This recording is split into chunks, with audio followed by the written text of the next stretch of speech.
Well, finally this morning we have some more rain, which we needed desperately. And I talked to Lois and I said, the hummingbird feeder seems to be empty. Must be a raccoon came up and emptied it. She said, no, the hummingbirds emptied it. And I said, it can't be. You put almost a quart of hummingbird feed in there. And she said, I'm telling you that they emptied it. And sure enough, when I went out there today with a new container of hummingbird feed, I counted 8 at a time at the feeder. And so with all day yesterday, they had plenty of time to empty it, and they're doing the same thing today. I hope I can give you a little video clip. If I do, I'll slip it in right here. But if not, we'll just, it's hard on this very slow internet and very old computer to do these things. We're in the book of Philippians, and we're chapter 4, and of course we've been laughing about the fact that Paul said in conclusion or finally a couple of times already, and he does that again here today, starting in verse 8, as he's talked about our sanctification and being a gentle spirit and anxious for nothing, and by supplication and thanksgiving make our requests known to him, and we'll find that peace of God.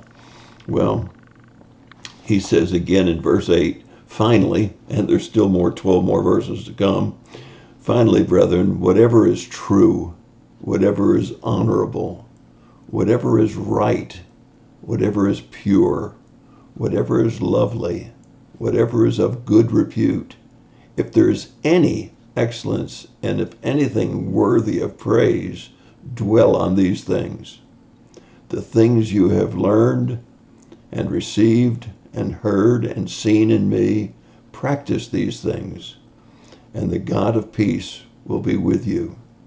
But I rejoice in the Lord greatly that now at last you have revived your concern for me. Indeed, you were concerned before, but you lacked the opportunity. Well, Paul certainly recognizes that they're concerned about him, and he realizes that they didn't have an opportunity to take care of the concerns they had for him before, but he's thankful for them now. And I think lots of times we need to have that kind of feeling in our lives. But I think what's really important is that what we're supposed to dwell on. Did you notice what the things are that we're supposed to dwell on? It's not the possibility of drones in Cuba. It's not the possibility that Iran will send a missile into one of our bases overseas and kill all of our soldiers, our airmen, and all of the Marines that are stationed there. We're not supposed to be concerned and dwelling on those things. We can pray about their safety, but we're not to dwell on those things. What we're to dwell on, what's those things that are true, those things that are honorable, those things that are right, those things that are pure, those things that are lovely, those things that are of good repute. And if there's any excellency, and if there's anything worthy of praise, dwell on these things. When was the last time you just took a few minutes to meditate on the goodness of God and dwell on the good repute things, dwell on the things that are pure, honorable, and true? Just take a few minutes to do that. We think all the time about all of the negative things, all of the bad things.